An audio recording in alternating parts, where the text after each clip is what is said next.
Et bienvenue dans cette nouvelle émission, c'est François. Aujourd'hui, nous allons parler d'une stratégie d'investissement appelée l'analyse fondamentale, notamment grâce au pionnier, un des pionniers de l'investissement, John Templeton, de l'investissement, ce qu'on appelle dans la valeur.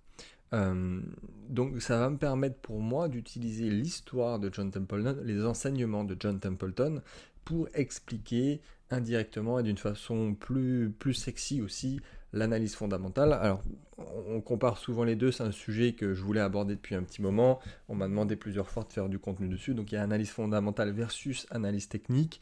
Les deux, des fois, sont comparés, c'est bien d'utiliser les deux parfois. L'analyse fondamentale, c'est en gros quoi acheter, euh, sur quoi il faut se placer, vraiment, qu'est-ce qui a de la valeur, versus l'analyse technique, où là on est sur quand acheter. Donc à quel moment on se positionne en fonction de la psychologie des marchés. Donc il y en a qui vont faire que de l'analyse technique, c'est-à-dire qu'ils vont même un projet moyen, si on sent que c'est très bon moment de se placer, ça peut surperformer. Très bien. Et à l'inverse, quelqu'un qui va faire une analyse fondamentale peut très bien se dire, ok, je vais pouvoir me positionner sur ce projet parce qu'il est génial, il y a de l'innovation, la team est géniale, mais c'est peut-être pas le bon moment de pouvoir se positionner dessus au vu de l'analyse technique. Alors, c'est très bien d'utiliser les deux, le quoi et le comment. Souvent, il y a beaucoup plus de contenu sur l'analyse technique, sur Internet, il y a plein de contenu sur le trading. C'est le trading, hein, en gros, hein, ça c'est sûr. Et les investisseurs à long terme aussi vont utiliser des outils, des notions assez généralistes pour pouvoir se dire, ok, c'est le bon moment, c'est maintenant, ou justement, c'est pas le bon moment. Et ici, on va regarder ce qu'a fait John Templeton, qui est le pape de l'investissement dans la valeur, dans l'analyse fondamentale, dans la value investing, et notamment avec les 9 points pour investir comme John Templeton. Ça va être super sympa, surtout en ce moment, dans le contexte actuel, en 2020, dans les années à venir, où plus ça va, plus on est sur soit des supports complètement virtualisés, qui ne riment plus à rien, c'est complètement déconnecté de l'économie, on le voit, versus, bah, encore une fois, des investissements, eux, qui vraiment sont de valeur, c'est du cash qui est investi dans l'économie réelle, qui représente quelque chose, et plus ça va, plus au final, bah, voilà, on y est, l'analyse fondamentale et l'investissement de valeur prend tout son sens. Et moi, de mon côté, on va dire que c'est des années que je suis tombé sur le profil de John Templeton, que je m'y reconnais, que j'ai approfondi le sujet, que je fais ça à titre personnel. D'ailleurs, pour tous les sujets, hein, ça peut être à la fois très classique, la bourse, les actions, les cryptos, et comme le private equity, l'immobilier, il y a plein de choses à reprendre dans sa vision. Et évidemment, c'est aussi comme ça que, on va dire que j'accompagne notamment voilà, les membres du club Templeton, qui tient son nom de John Templeton, dans les investissements uniquement de valeur et de se positionner sur les meilleures affaires de la planète, en fait, tout simplement. On va en reparler. Alors, petite introduction, on va y aller, hein. Qui est John Templeton? Avant de commencer sur les 9 points pour investir comme John Templeton, qui est ce gars? Alors, John Templeton, il est né en 1912, une toute petite introduction, hein, t'inquiète pas, aux États-Unis, et ça va faire presque un siècle, hein, ça commence à faire pas mal pour avoir des retours et des statistiques sur ce qui se fait et ce qui se fait pas en investissement. Et il y a une anecdote qui revient assez souvent, et ça a été un peu le début de sa carrière d'investisseur, c'est qu'en 1939, donc juste au début de la guerre, de la Seconde Guerre, il avait investi 100 dollars dans chaque action à moins d'1 dollar pièce à la bourse de New York. Donc il avait investi en gros sur plus de 100 entreprises, donc ça faisait 100 dollars sur 100 entreprises, ça fait quand même 10 000 dollars à l'époque, c'était pas mal, il faudrait peut-être même rajouter un zéro pour essayer de comparer à aujourd'hui, et bon, il y en a plein qui ont fait faillite, mais bon, c'est pas le but hein, d'ailleurs de vouloir avoir 100% de réussite, hein. On peut même avoir une majorité de faillites, mais quand même surperformer, parce que celles qui restent, elles, ont explosé. Et donc 4 ans plus tard, vers la fin de la guerre, ses actions avaient fait plus de 400%. Donc il avait transformé 10 000 en 40 000 en 40 ans, en 4 ans, pardon, et c'était le début de sa carrière sur l'analyse fondamentale et surtout sur des points sur lesquels on va revenir sur quand se placer, pourquoi et comment on fait pour se comparer aux autres. Et ensuite, bon, après des décennies, il est devenu milliardaire et c'était aussi un des pionniers, on va dire, des fonds d'investissement, des fonds communs de placement à travers le monde. Et il y a une stat aussi qui est intéressante, c'est qu'il a un fonds il y en a plusieurs, mais qui avaient une rentabilité de 16% pendant 50 ans. Quelque chose comme entre les années 50 et les années 2000, tous les ans, le mec a fait 16%. C'est assez exceptionnel aussi sur la longueur, donc vraiment, il faut apprendre de ce qu'a mis en place et la réflexion derrière le value investing et l'analyse fondamentale de John Templeton. Alors, bon, on va y aller. Les 9 points pour investir comme John Templeton. Alors, prends des notes. D'ailleurs, je fais une petite parenthèse juste avant de commencer, là, j'y pense. Je ne sais pas si tu es abonné à ma mailing list ou si tu me suis sur Instagram. Je viens tout juste d'ouvrir, c'était en début de semaine, un canal Telegram. C'est tout à fait, c'est offert par la maison, c'est gratuit. Je partage dessus mon quotidien perso et pro, ce que je fais dans la journée, mon agenda, comment je travaille, mon lifestyle. C'est beaucoup plus pratique que les réseaux sociaux traditionnels. J'ai pas à réfléchir sur la mise en forme, je mets tout sur le moment et ça me permet de partager.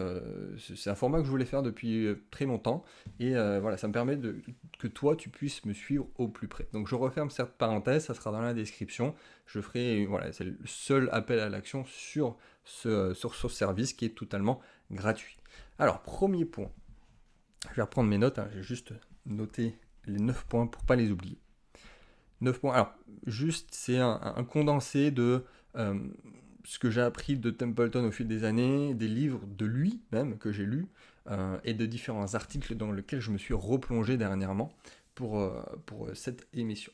Donc le premier, et c'est pour ça aussi que je l'ai mis en premier, qui est assez généraliste, qu'on retrouve aussi assez souvent chez d'autres investisseurs, c'est que investir dans la valeur, c'est aussi un style de vie. C'est quelque chose qu'on va refaire chez soi, à titre personnel, dans la vraie vie, avec sa famille, là où on vit.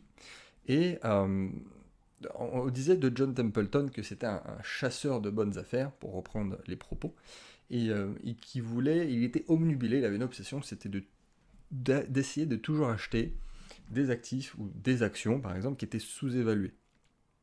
Il avait la même mentalité, on va dire, dans la vie quotidienne, et premièrement, il épargnait plus de 50% de ses revenus. Bon, forcément, au bout d'un moment, quand on en gagne beaucoup, c'est facile d'épargner 50% de ses revenus, mais depuis toujours. Et quand il y a 2-3 anecdotes, mais par exemple, quand il a emménagé à New York, il a réussi à ameubler tout son appartement pour 25$, le mec, quand même. On dit même de lui qu'il faisait le tour des pièces, il suivait les membres de sa famille pour éteindre la lumière derrière, pour économiser l'électricité. Ça. Que tout ce qu'il ne pouvait ne pas dépenser, alors c'est pas être radin, hein, c'est pour lui, chaque dollar qu'il pouvait placer sur quelque chose qui avait de la vraie valeur, c'était beaucoup mieux que de placer son argent, enfin placer, c'est même pas vraiment placer, mais que de jeter son argent par les fenêtres sur des choses qui n'avaient pas de valeur, qui n'avaient pas de vraie valeur à ses yeux, en fait, c'était gaspillage, et il était omnibulé justement pour essayer de placer son argent sur quelque chose de valeur, pas du tout consumérisme, le gars. Et bon, après, il est devenu milliardaire, il s'est acheté une Rolls-Royce, mais voilà, pendant très très longtemps, il a suivi ce style de vie qui était à l'image de ses investissements. Deuxième point, on va commencer à rentrer un petit peu dans le détail. Parfois, je vais te donner des petites anecdotes, des histoires de John Templeton. Deuxième point, c'est embrasser au maximum le pessimisme maximal. Alors, qu'est-ce que c'est le point de pessimisme maximal? Donc, c'était pour lui, dire le meilleur moment pour acheter. Évidemment, ça, si tu es un investisseur chevronné, tu devrais le savoir, même si c'est facile à dire. C'est que quand 99% des gens sont pessimistes, et ont abandonné. Normalement, c'est à ce moment-là qu'on doit positionner ses billes. Et inversement, bien sûr, c'est beaucoup plus compliqué dans la vraie vie, parce qu'on a tous le même cerveau au final, mais cette discipline, normalement, vu que tout est cyclique, tout se transforme, hein, c'est jamais différent, même si on pense que cette fois-ci ça va être différent, c'est pas vrai. Et quand 99% des gens sont pessimistes, c'est normalement le moment d'investir. Donc John Templeton, lui, par exemple, quand il a mis ses 100$ sur 100 actions, en 1939, c'était justement le moment-là qui est décrit. C'est-à-dire que tout le monde avait abandonné, c'était la guerre qui allait commencer, et lui, il a mis ses dollars sur la bourse de New York à ce moment-là. Et même s'il avait sur 100 entreprises différentes, c'était une vraie diversification, et forcément, tu deviens un grand partisan de la diversification indirectement en faisant ça. Donc, deuxième point, embrasser au maximum le pessimisme maximal.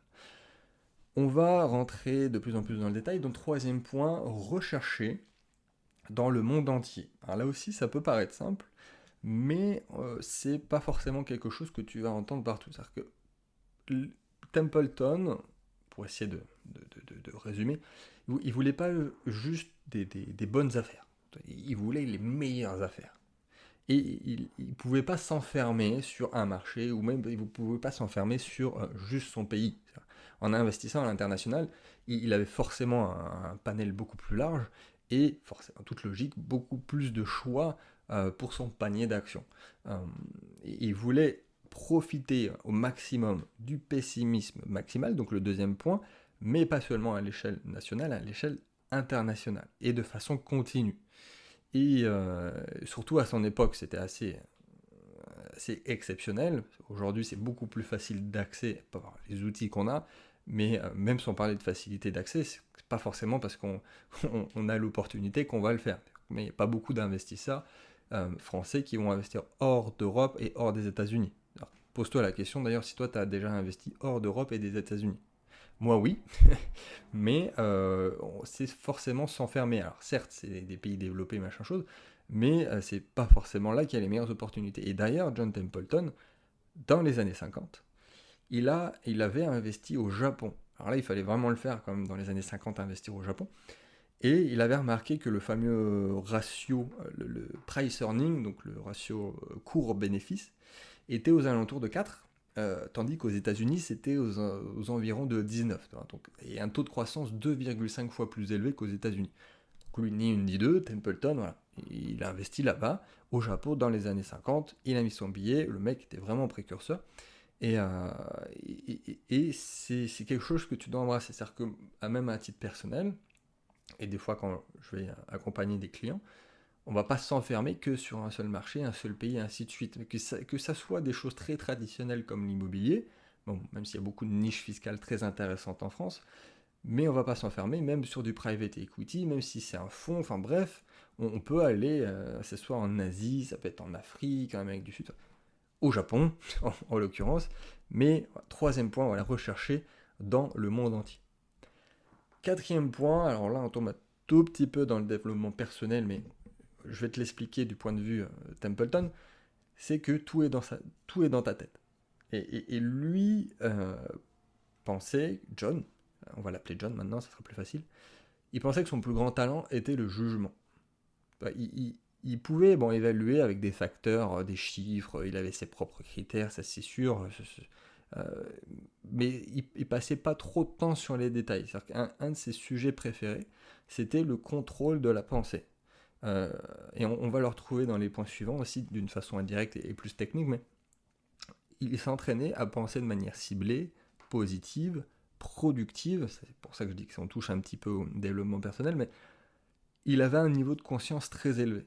Et il essayait vraiment c'est ça, je l'ai retrouvé ça dans ses livres, hein, mais de remplir son esprit que de bonnes pensées productives, créatrices, et toi, d'ailleurs, plus tu travailles ça, toi, plus ça va devenir facile. Parce qu'on peut être très très bon en technique.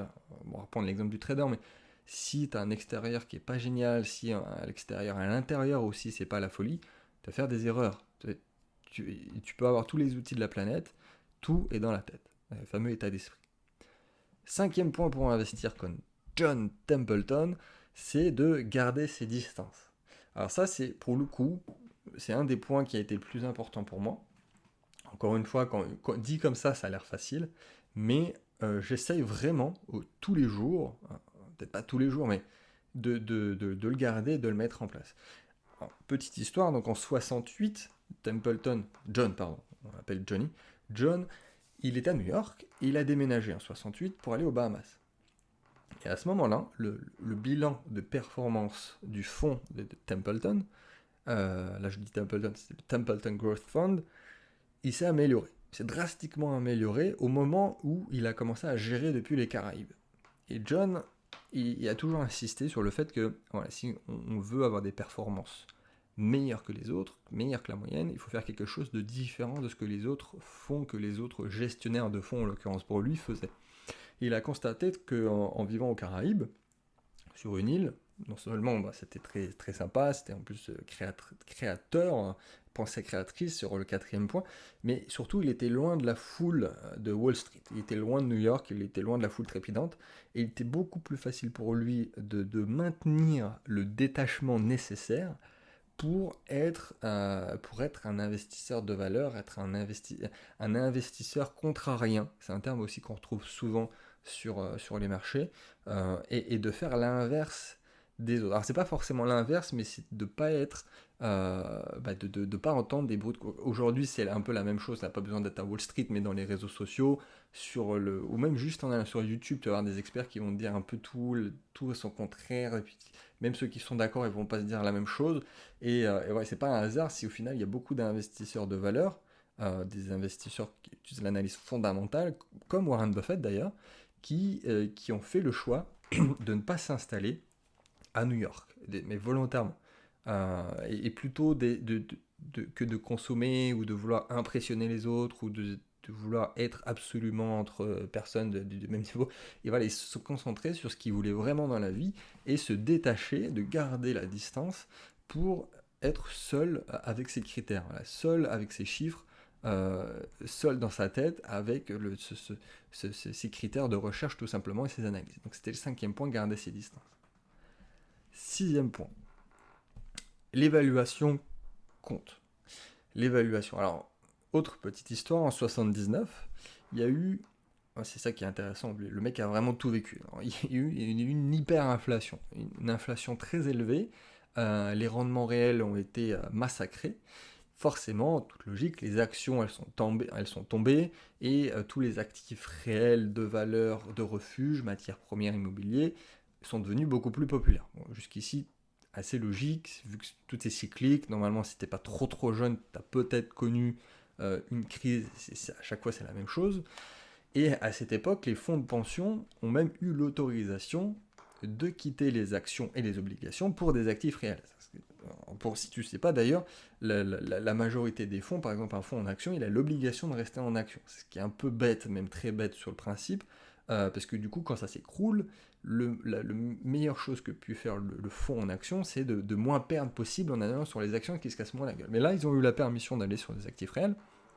Et John, à ce moment-là, il a vu que c'était un signe que le point de pessimiste maximal était proche et que les dernières réserves en actions étaient prêtes à être vendues et quitter le marché. Donc lui, il avait ses critères, si je ne vais pas tout donner, mais globalement, évidemment le ratio qu'on a donné tout à l'heure, le ratio PE, des mesures de valorisation comme le prix, le flux de trésorerie, enfin, il avait des chiffres, des critères. Voilà, il ne faut pas changer de chemin en cours de route. Et à ce moment-là, ce qu'il a trouvé, voilà, ça l'a excité. C'est-à-dire que le Dow Jones était un ratio aux alentours de 6-8, et c'était devenu le niveau le plus bas de l'histoire enregistré jusqu'à ce point. Donc forcément, lui, en toute logique, il a ses chiffres, il n'avait pas un tableur Excel, mais presque, et c'était pour lui très attractif. Mais parce qu'il avait ses critères qu'il a peaufinés au fil des années, d'où le point 6, l'évaluation compte. Septième point pour investir comme Johnny. Donc, apprendre de l'histoire, apprendre du passé, on en a un tout petit peu parlé, mais je vais insister sur un fait. En 99, bon, on se rapproche de nos temps modernes. Moi, par contre, John, lui, commençait un petit peu à vieillir, et justement, il y a une petite histoire avec la petite nièce de John qui a demandé est-ce qu'il était rentré sur le marché des actions technologiques, fameuse bulle Internet à ce moment-là, en 99-2000. Et John, forcément, il a rigolé. John, il a souri. Et il a commencé à expliquer à sa petite nièce les différentes bulles financières de l'histoire, celles qu'il avait connues, comme les toutes premières bulles de l'histoire, comme la bulle hollandaise des tulipes dans les années 1600, quelque chose comme ça. Et quelle que soit la technologie, parce que là, en l'occurrence, certes, c'était Internet, ça peut être l'avion, l'automobile, les chemins de fer. Tous les investisseurs, enfin en tout cas tous, non pas tous, mais beaucoup d'investisseurs perdent de l'argent à ces moments-là en essayant de participer à ce genre de bulle cyclique. Enfin bref, récemment il y a eu les cryptos en 2017. Bon là on devrait repartir sur un cycle haussier, mais pareil, le BTC il peut aller à 100 000 $, qu'il y a des gens qui vont perdre de l'argent. De toute façon, il faut bien qu'il y ait des gens qui achètent à 99 pour que moi je puisse revendre à 100. Bref. Mais alors pourquoi au début, en gros, sur ce genre de marché, il y a de nombreux joueurs qui se précipitent sur les nouveaux domaines, les nouvelles innovations, le nouveau truc à la mode, et ça crée, même en termes de porteurs de projets, hein, ceux qui vont, les entrepreneurs, ça va créer une concurrence féroce, forcément, vu qu'il y a beaucoup de monde, et ça entraîne, du coup, peu de survivants, beaucoup de faillites et peu de survivants. Donc, voilà, pour un Amazon en 2020, il y a combien il y a eu des dizaines, j'imagine des centaines d'entreprises concurrentes à Amazon qui se sont cassées la gueule. Et dans le même temps, ces nouvelles entreprises font souvent l'objet d'offres de plus en plus élevées, et ça reflète l'optimisme justement débordant qui les entoure à ce moment-là. Et à un moment donné, les gens se réveillent et ils percutent, ça serait bien comme moi, ils percutent que ce qui est en train de se passer, c'est irréaliste, et que c'est alimenté par la cupidité de la majorité des gens qui sont dessus, et ils vont rationaliser à ce moment-là. Et souvent, ils attendent trop, et la valorisation commence à chuter, et les investisseurs qui espéraient s'enrichir rapidement perdent et commencent à perdre de l'argent à ce moment-là. Forcément, en étudiant l'histoire des marchés, il y avait une citation de John qui disait la plus grande des erreurs de l'investisseur, c'est penser que ce qui va arriver à ce moment-là est différent d'avant. Donc, en étudiant l'histoire des marchés, l'histoire de l'économie, de la finance, alors, on remarque clairement qu'il y a des cycles d'expansion, des cycles de récession, ça va, ça vient, et curieusement, la plupart des investisseurs ont tendance à extrapoler les conditions actuelles loin dans le futur. Et les temps changent, et l'avenir se déroule pas exactement comme on le pense. Mais bon, le retour à la moyenne est généralement un pari sage. 7e point, c'était apprendre de l'histoire, apprendre du passé. 8e point qui est précis, qui est assez dans le détail, et qui est aussi une chose que j'ai appris de John, c'est apprendre à shorter le marché. Apprendre à ne pas le faire, mais en tout cas maîtriser cette notion. Alors, c'est peut-être un des points où, justement où il y aura peut-être le moins de monde qui connaît le principe de donc shorter, donc la vente à découverte. Je vais expliquer ce que c'est. Euh, c'est déjà, pour commencer, c'est une activité un tout petit peu dangereuse. C'est pour ça qu'il faut la maîtriser d'ailleurs. Souvent, quand on essaye de maîtriser un outil, c'est pas forcément pour l'utiliser, mais pour toujours le voir, l'analyser, et qu'on ne puisse pas que ça se retourne contre nous. Et alors, je vais donner un exemple, ça sera plus simple. Il y a beaucoup d'investisseurs. Déjà, shorter, c'est parier à la baisse du marché. C'est-à-dire que quand tout va bien, ça augmente, c'est un cycle haussier, on va parier que ça va se casser la gueule. C'est ça, shorter. C'est l'inverse de l'investisseur à long terme qui, lui, va se dire « Ok, je crois au futur qui sera plus beau que actuellement ». Quelqu'un qui va shorter, il va dire l'inverse. C'est-à-dire que là, tout va bien, mais moi, je dis que ça va être moins bien demain. Pour essayer de faire vraiment très simple. Et du coup, voilà, l'exemple que je voulais donner par rapport à John, c'était que dans les années 90, je ne sais plus exactement, bon, il y a eu une période où il y avait de nombreux investisseurs de valeur, comme John, qui avaient commencé à être short, donc à shorter le marché. Seulement, c'est pas passé exactement comme ils voulaient, les actions continuent à grimper. Et continuent à grimper encore plus haut.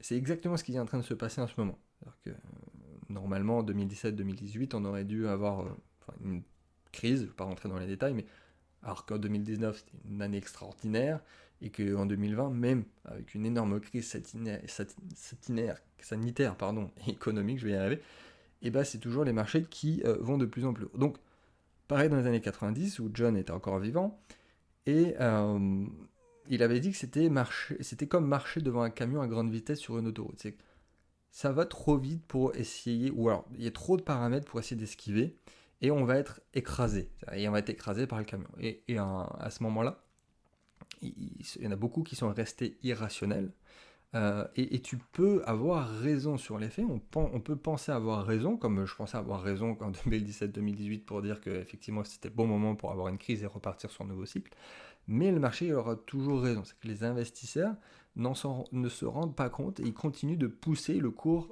des actions à la hausse, Et évidemment, quand ça va tomber et ça va faire encore plus mal. Mais il faut apprendre à shorter ou à ne pas shorter. Et lui, justement, John, il a renversé ce problème de pessimisme excessif en optimisme excessif pendant la bulle Internet. Et c'était particulièrement intéressé aux transactions d'initiés suite aux introductions en bourse. Et ça sera ma dernière anecdote sur John.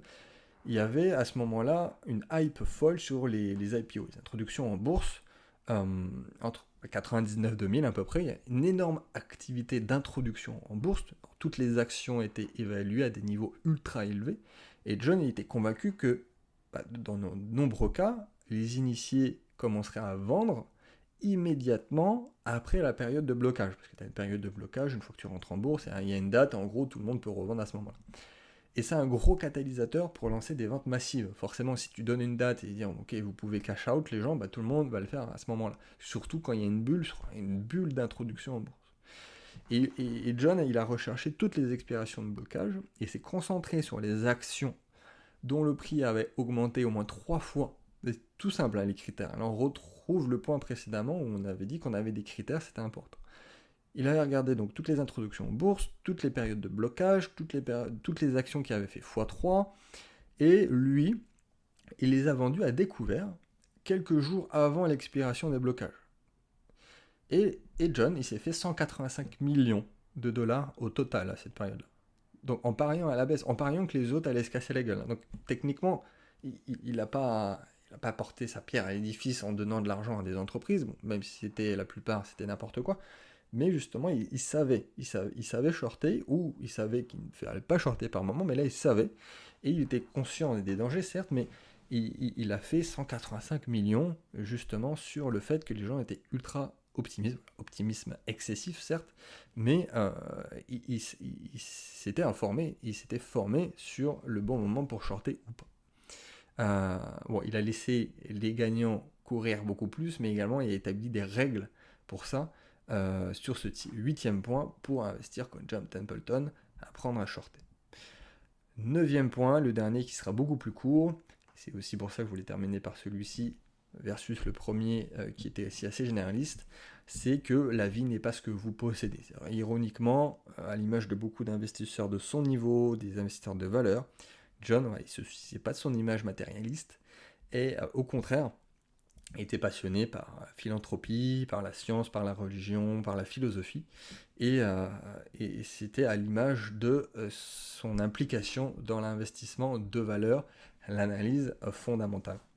Évidemment, tu peux toujours aller creuser le sujet pour avoir des vrais critères, notamment dans tout ce qui se fait en equity, private equity, en startup, que moi-même j'utilise, mais te faire tes critères, reprendre les critères qui fonctionnent, et là se dire qu'effectivement, la plupart du temps, quand on investit tout au début, il n'y a plus besoin de se positionner sur la question est-ce que c'est le bon moment techniquement, sur l'analyse technique, parce qu'on est tout début, donc il ne reste plus que l'analyse fondamentale, et c'est à ce moment-là que il n'y a pas d'autres domaines en fait, dans l'investissement qui apportent des retours sur l'investissement aussi énormes que de se positionner sur des projets innovants, de valeur, dans l'économie réelle, et d'injecter son argent là-dedans. Ça fait d'autant plus plaisir de donner son capital, de donner, évidemment, c'est pas gracieusement, mais d'injecter son capital sur ce genre de projet. Donc pour récapituler ces 9 points, on va dire, trois choses s'en ressortent, c'est d'investir dans la valeur, d'acheter à des périodes pessimistes, facile à dire, n'est-ce pas, et de rechercher à l'échelle mondiale. J'espère que ça t'a plu. Donc investis au paroxysme du pessimisme et vends au paroxysme de l'optimisme. N'hésite pas à me poser tes questions si tu en as, bien sûr, dans les commentaires. Si tu as des idées de sujets à aborder, c'est toujours plaisant. Des fois, j'ai des périodes où j'ai pas forcément d'idées. Et là, tu peux y aller. Et je te mets le lien dans la description pour rejoindre le canal, bien sûr. Et je te dis à très vite dans une prochaine émission.